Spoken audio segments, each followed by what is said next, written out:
Welcome to the UNC Podcast, where the intent is to provide insightful discussions around spirituality, purpose, and self-improvement. These messages are for everyone out there that can relate and to help provide understanding to our purpose. And family, I'm starting this video out with a potential trigger warning, as broken minds have a hard time dealing with accountability, and this message is about how people deal with the downside of relationships, how they deal with the disconnect of the relationship that leads up to it failing, which then leads to the eventual next steps of dissolution of that relationship in its entirety. And that next step part is always the most detrimental one once this process has begun. However, ultimately preventing that cycle is the goal, and definitely the goal of UNC. But let me break down this cycle. What are a couple of the most recognizable causes of the relationship to disconnect in the first place? One, you got communication issues, expressing and listening. I mean, so many people don't even understand what they feel in order to express it. And when they don't express it, misunderstandings and unresolved issues are typically the outcome. And y'all, it's actually no better when a person can clearly express their perspective.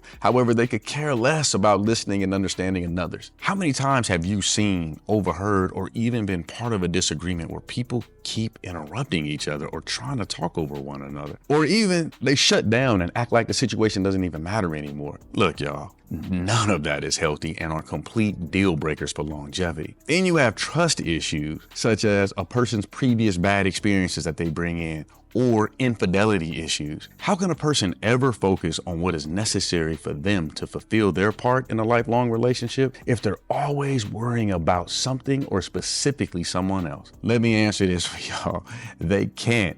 And in long-term relationships and marriages, there are constant necessary responsibilities and duties that each person has towards each other. When a person doesn't trust who they're doing life with, family, they will not do life with them. Previous failures in relationships can create a stain of pain and harden an individual and prevent them from expressing and listening, causing their communication to not be at a level required for relationship longevity. Infidelity speaks for itself when it comes to trust issues, and typically the causes of infidelity for men and women are for vastly different reasons. And this conversation or video, I'm not going to get into those reasons. Those specifics, I promise, will get covered in future UNC discussions. And if those are the reasons for why a relationship typically disconnects, what ultimately causes the result of the relationship to fail? Now, as I just discussed, lack of communication and trust issues are a couple of the root issues that primarily cause the disconnect to happen in a relationship. Now, the main reason for failure is a very basic and quite simple explanation.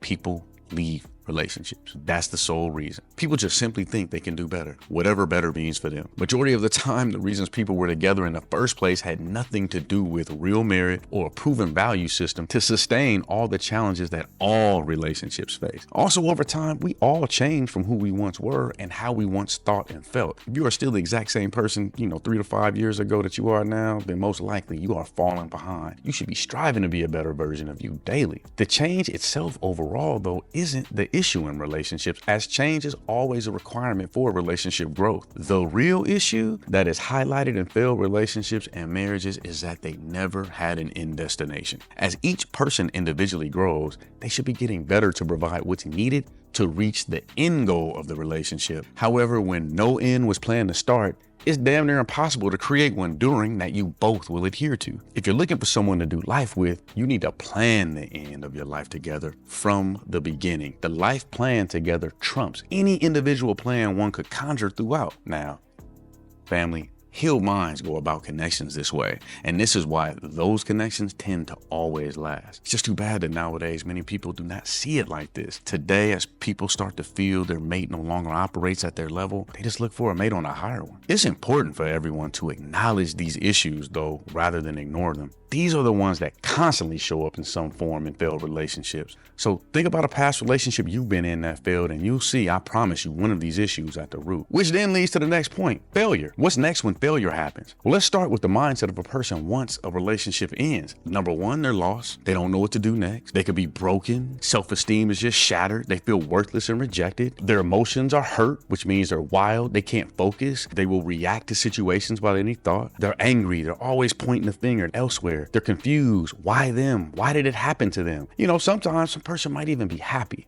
They're happy that a relationship that they plan to be in for the rest of their life or long term is now no longer. That's delusion. There is no single person that avoids this process, man or woman. So don't lie to yourself or let any other person lie to you that it was a great experience when something fails. And it multiplies when failure happens to a family because the entire family, including the kids, now have to go through this. This is the downside of relationships that people fear from their previous failures or from the previous failures they've seen or heard from others. So let me share something very deep. And all of the failed relationships I've been in, or the ones that I know others have been in, that fear of failure was always there from the beginning of the relationship, long before the relationship even began. So if it was there in the beginning, it was the end you never saw yourself overcoming. If you come from a broken family, this has already been taught to you from that process, and to avoid continuing the cycle, understand what areas of your life are affected so you can plan to work on them before you even put yourself to go about being in a relationship. If you've already failed, it's time to chalk it up as an L, not a loss, but a learned lesson. Learning, however, should get you to the point of passing and not failing. So if you continue to fail, especially in the same ways, then you need a new curriculum and teacher. UNC is always willing to point you in the right direction. The word of Christ is always the best place. But those who say that ain't for me, UNC, understand UNC is a network. And if you need to get pointed towards therapy to understand how to handle your emotions and thoughts, then email info@unc.co. Let me leave you with some nuggets regarding next steps, especially for those who have failed already. Number 1, get over yourself. You are always responsible for your actions and choices. 2, if you must blame one, blame the one you're around the most, yourself. 3, nobody wants to do life with the unhealed version of you, including you. Number 4, you're the disease that is spreading if you are out there unhealed in relationships. 5, you may have value, but you are only special to you. Family, everything that I just stated was me. I've experienced all the downside a relationship can provide.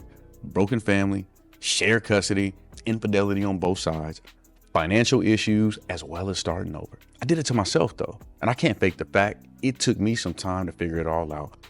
My issue, which I know many people still also have, was monkey branching. I was only looking for the qualities I was missing from one woman and the next, and I would swing from one to the other. The problem with monkey branching is most times you're choosing weaker qualities than what you previously had because the qualities you're looking fill emotional needs and not spiritual ones. It took me to understand that I needed to manage my overall expectations as where did I even get them from? And could I even give what I expected? I had to understand that monkey branching was a coping mechanism that I was using. And I had to learn what I needed to do for my self-care and not to look at another to relieve me of anything I felt internally. Self-care manages your physical, your mental, and your spiritual well-being for longevity, while coping mechanisms will manage your emotional well-being just momentarily. The downside of relationships is real, and the failure of them primarily happens because the ones who experience this have not overcome the fear they have going into them. To overcome y'all, the work must be done. I've gone to therapy to understand how to listen effectively, communicate better, and to understand my insecurities. I found a spiritual advisor to guide me on what I am and how not to be in conflict with where I come from and how I came to be. I aligned myself with people who focus on their physical health and the health of others so I could learn why they looked and felt better than I did. Now, I just want to make sure I provide any knowledge I have learned to anyone else that can use it. I appreciate you tuning in as always. Please stay connected with UNC on all social media platforms for updates, behind the scene content, and discussions. I make videos to reinforce what our God wants for us, as my purpose is only here to assist. You can lead a horse to water, but you cannot force it to drink. As always, be blessed.